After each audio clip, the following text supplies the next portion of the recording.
نحمده ونصلي على رسوله الكريم اما بعد بسم اللہ الرحمن الرحیم۔ آج الحمدللہ سورۃ الانبیاء اور سورۃ الحج کی تلاوت ہوئی، 17 پارے مکمل ہو گئے۔ سورہ طٰہٰ کا مفہوم کل رہ گیا تھا۔ سورہ طٰہٰ میں اللہ تبارک و تعالیٰ نے شروع میں تو اپنی تعریف فرمائی۔ یہ وہی صورت ہے کہ جس کو سن کر حضرت عمر رضی اللہ تعالیٰ عنہ مسلمان ہو گئے تھے۔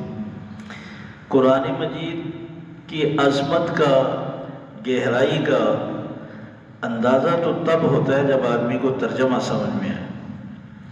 وہ کیا چیز تھی جس کو سن کر حضرت عمر ہل گئے اور ایک دم مسلمان ہونے کے لیے تیار ہو گئے۔ بغیر ترجمے اور مفہوم کے کوئی اندازہ نہیں ہوتا۔ بہرحال سورت کے شروع میں اللہ تبارک و تعالیٰ نے اپنی تعریف کی اور پھر موسیٰ علیہ السلام کا واقعہ سنایا کہ جو مدین سے گھر والوں کو لے کر مصر کی طرف واپس آ رہے تھے تو راستے میں اندھیرا بھی تھا، سردی بھی تھی، تو دیکھا ایک آگ جل رہی ہے، تو گھر والوں کو کہا کہ تم رکو، میں سامنے سے یہ آگ لے آتا ہوں، روشنی کے بھی کام آئے گی، تاپیں گے تو سردی میں بھی ہمیں فائدہ ہوگا۔ وہ گئے آگ لینے کے لیے، جب آگ کے قریب جائیں تو آگ دور ہٹ جائے، تو اس سے آواز آئی کہ میں تمہارا رب ہوں۔ وہ آگ نہیں تھی، وہ اللہ تبارک و تعالیٰ کی طرف سے درخت پر تجلیات پڑ رہی تھی۔ موسیٰ علیہ السلام تو اسے آگ سمجھ رہے تھے اور آگ لینے گئے تھے، حقیقت میں وہ اللہ تبارک و تعالیٰ نے نبوت دینے کا فیصلہ فرمایا تھا۔ بہرحال اس سفر میں موسیٰ علیہ السلام کو اللہ تبارک و تعالیٰ نے جب نبی بنایا تو موسیٰ علیہ السلام نے کچھ دعائیں مانگی۔ سب سے پہلے تو یہ عرض کیا کہ اللہ، میں جا کر مصر میں کہوں گا میں اللہ کا نبی ہوں، تو کیا دلیل ہے میرے پاس؟ میرے پاس کچھ تو ہونی چاہیے نا نشانی میرے نبی ہونے کی۔ تو اللہ تعالیٰ نے 2 نشانیاں دی۔ فرمایا کہ ایک تو آپ کا ہاتھ بغل میں ڈال کر نکالیں گے تو چاند کی طرح چمکنے لگ جائے گا، دوبارہ پھر بغل میں رکھیں گے صحیح ہو جائے گا نارمل۔ ایک نشانی تو یہ ہے۔ دوسرا فرمایا یہ جو آپ کے ہاتھ میں لاٹھی ہے اس کو نیچے رکھیں۔ نیچے رکھی تو اژدہا بن گیا۔ موسیٰ علیہ السلام ڈر کے مارے بھاگے، کہا بھاگو نہیں، پکڑو اس کو۔ ہاتھ لگایا تو دوبارہ لاٹھی بن گئی۔ فرمایا کہ یہ دوسری نشانی، تم آپ کی بات اگر کوئی نہ مانے نا تو یہ نشانیاں بتانا۔ موسیٰ علیہ السلام نے دوسری دعا مانگی، یا اللہ میری زبان میں جو لکنت ہے اس کو دور فرما دے۔ رب اشرح لی صدری ویسر لی امری واحلل عقدۃ من لسانی یفقہوا قولی۔ اس کام کے لیے میرے سینے کو کھول دے، یہ بوجھ میرے لیے جو آپ نے میرے کندھوں پہ ڈالا آسان کر دے، اور میری زبان میں جو لکنت ہے اپنے فضل سے اس کو دور کر دے۔ اللہ تبارک و تعالیٰ نے یہ دعا بھی قبول کی۔ تیسری دعا کی، یا اللہ یہ میرا کام بہت مشکل ہے، میں حاضر ہوں، میرے بھائی کو میرا معاون بنا دیں تاکہ میری اس ذمہ داری میں میرے ساتھ شریک ہو جائے۔ دوسرے الفاظ میں کہ میرے بھائی کو بھی نبی بنا دیں۔ تو اللہ تعالیٰ نے ہارون علیہ السلام کو بھی موسیٰ علیہ السلام کی دعا پر نبی بنا دیا۔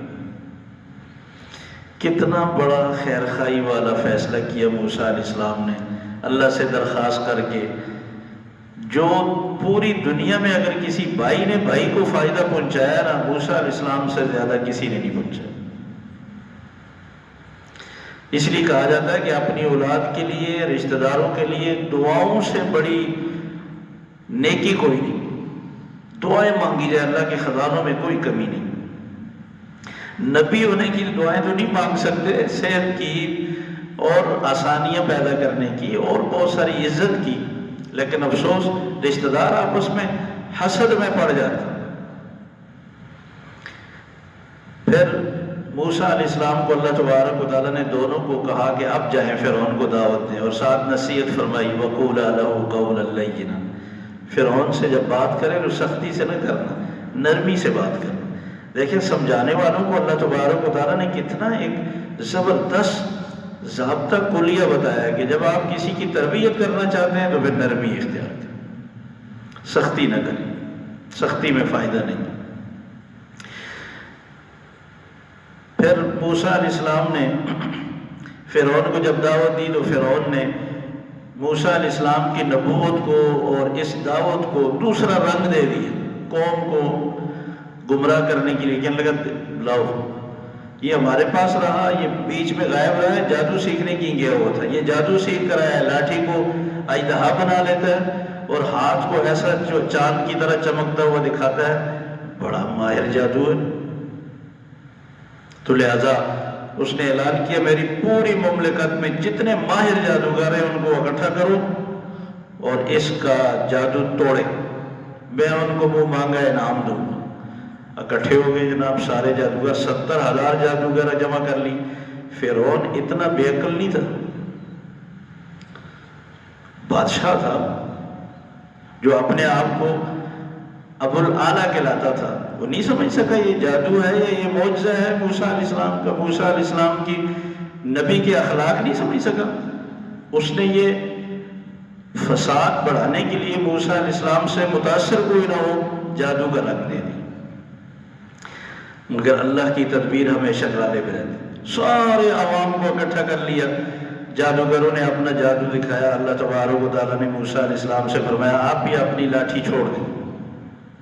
موسیٰ علیہ السلام نے جو لاٹھی چھوڑی تو اس نے سارے سانپوں کو کھانا شروع کر دیا۔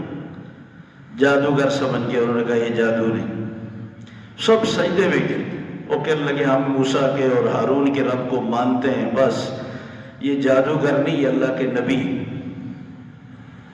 فرعون نے جو ان کو ڈرانا شروع کیا، انہوں نے کہا تم نے ابھی میری سزا نہیں دیکھی، تم پہلے ملے ہوئے تھے، تم مقابلے کے لیے نہیں، تم تو موسیٰ ہی کے شاگرد ہو، تم نے بھی جادو اسی سے سیکھا ہے اور تم یہ مجھے دھوکہ دینے کے لیے ہم مقابلہ کرنا بتا رہے ہو، لیکن حقیقت میں تم پہلے ملے ہوئے تھے کہ ہم آخر میں تم پر ایمان لے آئے، تم عوام کو خراب کر رہے ہو، میں تمہاری ٹانگیں توڑوں گا، تمہیں سولی لٹکاؤں گا۔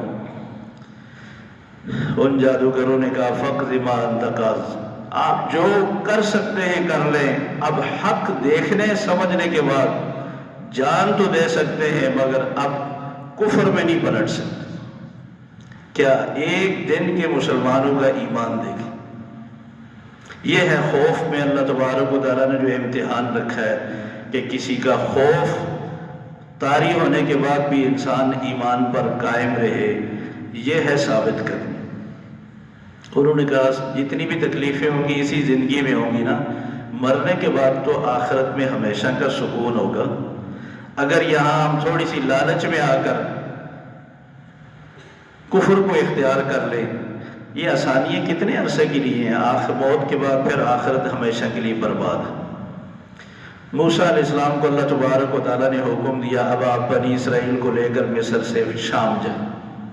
موسیٰ علیہ السلام نے پھر بنی اسرائیل کو پیغامات دیے اور مصر سے نکالا شام کی طرف۔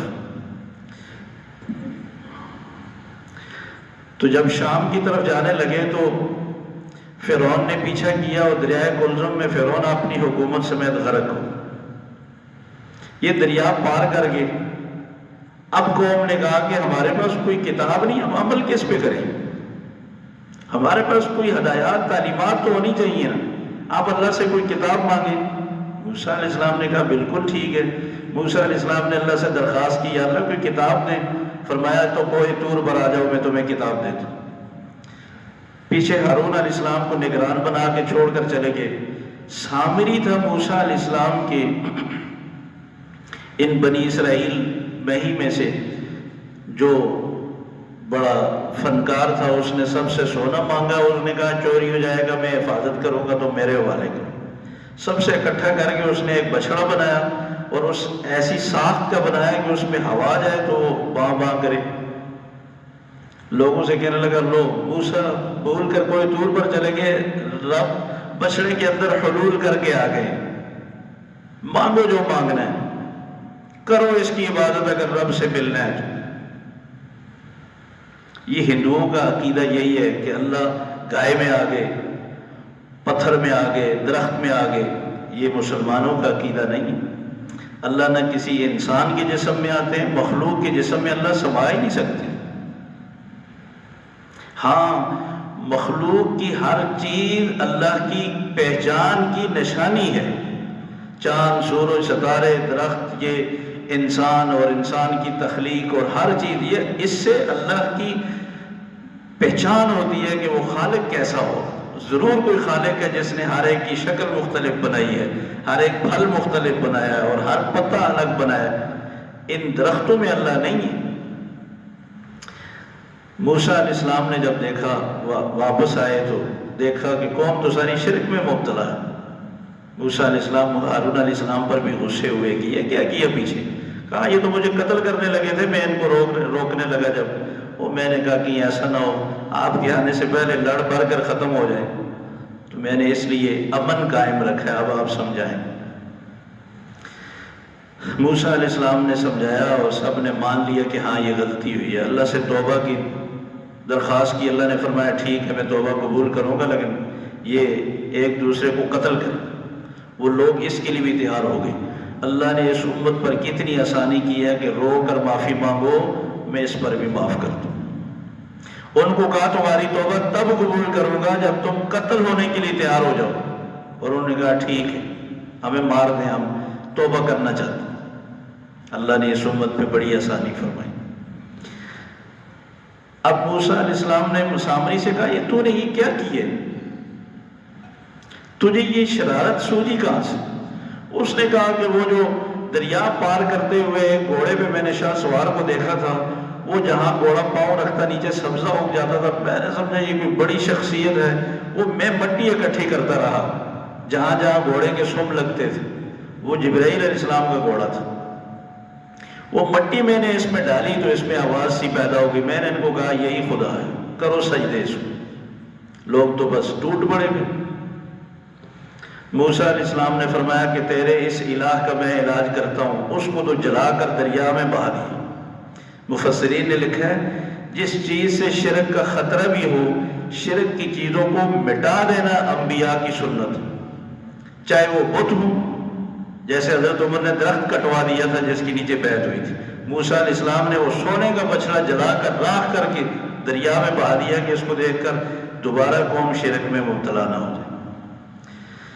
سامری سے کہا تجھے تو اللہ تبارک و تعالیٰ سے میں یہی کہوں گا کہ تجھے اللہ ایسی بیماری لگائے تیرے قریب کوئی نہ آ سکے، اور جب بھی تو کسی کو دیکھے تو دور سے چلائے کہ مجھے نہ ہاتھ نہ لگانا مجھے۔ اس سامری کو ایسی بیماری لگی، جو اس کے ساتھ ہاتھ لگاتا اس کو بھی بخار ہو جاتا، اس کو بھی بخار ہو جاتا۔ آخر یہ تنگ آ کر آبادی سے جنگل میں بھاگ گیا، درندوں کی طرح جنگل میں زندگی گزارتا رہا، پھر آخر وہیں مر گیا۔ موسیٰ علیہ السلام کی اللہ تبارک و تعالیٰ نے پھر دعا قبول کی، قوم پھر رائے راست پر آ گئی۔ یہ تو سورہ طٰہٰ کا مفہوم تھا۔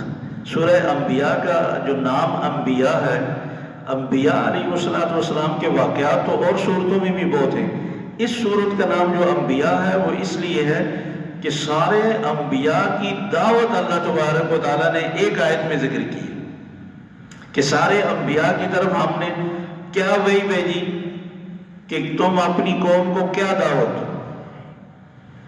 فرمایا وَمَا أَرْسَلْنَا مِن قَبْلِكَ مِن رَّسُولٍ إِلَّا نُوحِي إِلَيْهِ أَنَّهُ لَا إِلَٰهَ إِلَّا أَنَا فَاعْبُدُونِ۔ اے ہمارے پیارے پیغمبر، آپ سے پہلے جتنے بھی رسول آئے ہم نے سب کی طرف یہی وحی بھیجی کہ اس کائنات میں اللہ کے سوا کوئی معبود نہیں، کوئی الہ نہیں سوائے اللہ کے، فاعبدون، صرف میری عبادت کرو۔ سارے انبیاء علیہ السلام نے یہی دعوت دی۔ الگ الگ نبی کی دعوت کو اللہ تبارک و تعالیٰ نے سورہ ہود میں ذکر کیا کہ نبی نے کیا دعوت دی اور قوم نے کیا جواب دیا۔ اور پھر اللہ تبارک و تعالیٰ نے کچھ انبیاء کے الگ واقعات ذکر فرمائے۔ مکہ والوں نے رسول اکرم صلی اللہ علیہ وسلم سے کہا کہ ہم آپ کو اللہ کا نبی کیسے مان لیں، آپ تو کھانا کھاتے ہیں، کھانا کھانے والا نبی کیسے ہو سکتا؟ مکہ والوں کو یہ سمجھ نہیں آتی تھی کہ انسان نبی کیسے بن سکتا ہے۔ اگر کوئی نبی ہوگا تو وہ فرشتہ ہوگا، کھانا نہیں کھائے گا۔ تو اللہ تبارک و تعالیٰ نے فرمایا یہ کیا بات ہوئی؟ آپ سے پہلے بھی سارے نبی جن کو یہ بھی مانتے ہیں کھانا تو وہ سارے کھاتے تھے، ان کو تو یہ نبی مانتے ہیں، آپ کو کیوں نہیں مانتے؟ وما جعلناہم جسدا لا یاکلون الطعام، ہم نے تو ایسا کوئی بندہ بنایا ہی نہیں جو کھانا نہ کھانے والا ہو۔ اچھا پھر کہنے لگے آپ ہماری طرح انسان ہیں تو نبی کیسے ہو سکتے ہیں؟ تو اللہ تبارک و تعالیٰ نے جواب میں فرمایا دیکھیں وما ارسلنا قبلک من رسول، آپ سے پہلے جتنے رسول تھے رجالا، سب مرد تھے، سب انسان تھے، اس میں کیا بات ہے؟ ابراہیم علیہ السلام کو یہ مانتے ہیں وہ بھی تو انسان تھے، اسماعیل علیہ السلام کو مانتے ہیں وہ بھی تو انسان تھے، سارے نبیوں نے شادیاں کی ہیں، فرشتے ہوتے تو شادی نہ کر سکتے، اولاد ہی نہ ہوتی، یہ کیسا اعتراض ہے؟ پھر اللہ تبارک و تعالیٰ نے فرمایا دیکھو جتنی بھی قومیں ہم نے تباہ کی نا عذاب بھیجا، پہلے تو مانتے نہیں تھے، نبی کی بات جھٹلاتے تھے، جب عذاب سروں پہ آ گیا تو وہ پھر بھاگنے لگے عذاب سے، تو ہم نے کہا لا ترکضوا، اب بھاگو نہیں، اب تمہیں بھاگنے بھی نہیں دیں گے، اب ادھر ہی رہو تاکہ تم اپنے کرتوتوں کی سزا بھگت سکو۔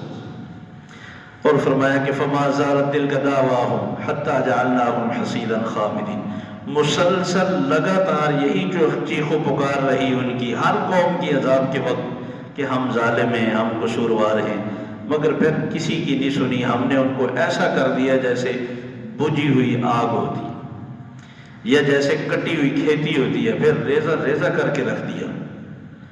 اللہ تبارک و تعالیٰ نے ان ہر قوم کو عذاب سے پہلے سمجھنے کی مہلت دی ہے کہ اس کتاب کو نبی کی تعلیم میں غور کرو، سمجھو اور اللہ کی رحمت سے فائدہ اٹھاؤ۔ اس کے بعد اللہ تبارک و تعالیٰ نے حضرت نوح علیہ السلام کا واقعہ سنایا، پھر حضرت سلیمان علیہ السلام کا، داؤد علیہ السلام کا واقعہ سنایا کہ حضرت سلیمان علیہ السلام کو ہم نے ہوا تابع کر دی، وہ جہاں چاہتے ایک صبح میں اتنا لمبا سفر کر لیتے جتنا کہ لوگ مہینوں میں سفر کرتے تھے، اور ہم نے جنات ان کے تابع کر دیے، وہ ان کے حکم سے سمندر میں غوطے لگاتے، وہاں سے قیمتی چیزیں نکالتے، تعمیرات کرتے۔ فرمایا کہ ایوب علیہ السلام کا واقعہ سنایا کہ دیکھو سخت بیماری میں مبتلا ہوئے لیکن اللہ سے شفا مانگتے رہے، سالوں کے بعد اللہ تبارک و تعالیٰ سے کہا کہ یا اللہ اب لوگ بدگمانی میں پڑ گئے ہیں، مجھے صحت دے۔ تو فرمایا ہم نے کہا کہ یہاں ہی پاؤں مارے، چشمہ جاری کر دیا، اس سے نہائے تو شفا مل گئی، ساری بیماریاں ختم۔ اللہ تبارک و تعالیٰ جگہ جگہ فرماتے ہیں جس کو اللہ بیماری میں ڈال دے تو شفا بھی صرف اللہ ہی دے سکتے۔ ایوب علیہ السلام نے کسی اور نبی سے شفا نہیں مانگی، اللہ سے شفا مانگی، اللہ فرماتے ہیں ہم نے شفا دی۔ یہ ہمیں سمجھانے کے لیے کہ اللہ کے پیارے برگزیدہ بھی جب کسی بیماری میں تکلیف میں مبتلا ہوتے تھے تو وہ مجھے ہی پکارتے تھے، تو تم کیوں نہیں مجھے پکارتے؟ کیا میرے خزانوں میں کمی آ گئی، یا میرے اختیارات کم ہو گئے، یا میں کم سننے لگا ہوں؟ کیا چیز ہے، میں کیوں نہیں تمہاری فریادیں پوری کر سکتا؟ مجھ سے مانگو۔ پھر حضرت یونس علیہ السلام کا واقعہ سنایا کہ کیسے وہ مچھلی سمندر میں گئے اور مچھلی کے پیٹ میں چلے گئے، 3 اندھیروں میں انہوں نے مجھے پکارا، میں نے ان کی مشکل دور کر دی، نجات دی۔ تم بھی مجھے پکارو ہر مشکل میں تمہاری مشکلیں دور کرنے والا ہوں، مشکل کشا میں ہوں۔ پھر حضرت زکریا علیہ السلام کا سنایا کہ اولاد نہیں تھی تو انہوں نے مجھے اولاد کے لیے پکارا، مجھ سے مانگی تو میں نے اولاد دی، یحییٰ بیٹا دیا، اور کیسا بیٹا دیا، پھر نبی بنا دیا، اور میں نے مریم کو اور اس کے بیٹے عیسیٰ کو اپنی قدرت کی نشانی بنایا۔ اور پھر آخر میں رسول اکرم صلی اللہ علیہ وسلم کا تذکرہ فرمایا کہ وما ارسلناک الا رحمۃ للعالمین۔ یہ سورہ انبیاء ہے۔ سورہ حج میں اللہ تبارک و تعالیٰ نے حضرت ابراہیم علیہ السلام کو بیت اللہ کی تعمیر مکمل ہونے کے بعد حکم دیا وَأَذِّنْ فِي النَّاسِ بِالْحَجِّ، لوگوں میں حج کا اعلان کریں۔ مکہ میں تو آبادی نہیں، دنیا بھر میں اعلان کریں، یہ جبل ابی قبیس جس پہ شاہی محل بنا ہوا ہے اس پہ کھڑے ہو جائیں۔ ابراہیم علیہ السلام نے کہا یا اللہ میری آواز کہاں تک جائے گی؟ کہا تم آواز لگاؤ، اس کو پہنچانا ہمارا کام۔ فرمایا کہ تم اعلان کرو، دنیا بھر سے لوگ پیدل سواریوں پہ بیت اللہ کا طواف کرنے کے لیے آئیں گے، اور ایسے ہی اللہ تبارک و تعالیٰ کسی سبب کے محتاج نہیں ہے۔ کس طرح اللہ نے ہر انسان تک آواز پہنچائی ہے اور کیسے لوگوں کے دلوں میں محبت پیدا کی ہے، جو ساری زندگی وہاں رہ کر بھی بیت اللہ میں ہر وقت جاتے ہیں ان کے دلوں میں بھی اسی طرح محبت ہے، جو 30 دفعہ جا چکے ہیں ان کے دلوں میں بھی اسی طرح چاہت ہے، جو غربت کی وجہ سے نہیں جا سکے وہ بھی تڑپ رہے ہیں۔ اللہ سب کے لیے آسانیاں پیدا فرمائے اور بار بار اللہ زیارت نصیب فرمائے۔ پھر فرمایا کہ وَلْيُوفُوا نُذُورَهُمْ، نظر مان لو تو اس کو پورا کیا کرو، اور نیاز صرف اللہ کے نام کی دیا کرو۔ یہ جو تم جانور اونٹ قربانی کے موقع پہ لاتے ہو یہ اللہ کے نام کی نیاز ہے، یہ صرف اللہ کے نام کی ہے۔ جس نے شیطان کی بات مانی اور غیر اللہ کے نام کی دی تو فرمایا شرک کی وجہ سے وہ اتنا پستیوں میں چلا جائے گا، ایسا جیسا کہ آسمانوں کی بلندیوں سے گرا اور زمین پہ پہنچ گیا۔ ہم نے ہر امت کو قربانی کا حکم دیا تاکہ اللہ کا نام لیں اور جانور ذبح کریں، غربا کو بھی کھلاؤ، خود بھی اس سے کھاؤ۔ فرمایا کہ قربانی کا گوشت اللہ کو نہیں پہنچتا، یہ تمہارا جذبہ اور تقوی اللہ تک پہنچتا ہے، اس کو دیکھ کر اللہ تبارک و تعالیٰ فیصلہ فرماتے ہیں۔ یہی وہ صورت ہے جس میں جہاد کی سب سے پہلے اجازت ملی مدینہ منورہ میں۔ فرمایا کہ تمہیں منع کیا تھا، اب تمہیں اجازت ہے، دشمن اگر تم پہ حملہ کرے تو تم بھی ڈٹ کے جواب دو۔ پھر آخر میں اللہ تبارک و تعالیٰ نے ایک مثال دی، فرمایا سب غور سے سنو، اللہ تمہیں ایک مثال سے سمجھانا چاہتے ہیں۔ فرمایا کہ جن کو اللہ کے علاوہ تم پکارتے ہو نا، وہ سارے مل کر بھی ایک مکھی نہیں بنا سکتے۔ مکھی کیا بنائیں گے؟ مکھی کے منہ سے ذرہ نہیں چھین سکتے، وہ سارے کمزور ہیں، کمزوروں سے مانگنے والا بھی کمزور ہے۔ اس طاقتور رب کو جو خزانوں کا مالک ہے، جو ساری قوت اور طاقت رکھنے والا ہے، اس سے کیوں نہیں مانگتے جس کے خزانوں میں کوئی کمی نہیں، جس کی طاقت میں کوئی کمی نہیں، جس کے مقابلے میں کوئی کھڑا نہیں ہو سکتا، جو ایک لفظ کن سے ساری کائنات بنا سکتا ہے، جو ایک لفظ سے ساری کائنات کو ختم کر سکتا ہے، جس کی چاہت پر پورا نظام چل رہا ہے، اور جس نے ساری کائنات کی مخلوقات پیدا کی ہیں، جو سب کو روزی دینے والا ہے۔ لَقَوِيٌّ عَزِيزٌ، اس سے زیادہ قوت والا کوئی نہیں، اس سے زیادہ غالب کوئی نہیں، اس سے مانگو۔ فرمایا ما قدر اللہ حق قدری، لوگوں نے اللہ کی قدر نہ کی۔ کتنی طاقت قوت والا، کتنی خوبیوں والا، کتنی صفات والا، اس کو چھوڑ کر کیسے عاجز بے بس مخلوق سے مانگ رہے ہیں، جو خود بھی اپنے آپ کو موت سے نہیں بچا سکے، بیماری سے نہیں بچا سکے، ان سے تم مانگتے ہو جو مکھی بھی نہیں بنا سکتے۔ اللہ تعالی ہمیں صحیح سمجھنے کی عمل کی توفیق نصیب فرمائے۔ ربنا آتنا فی الدنیا حسنۃ وفی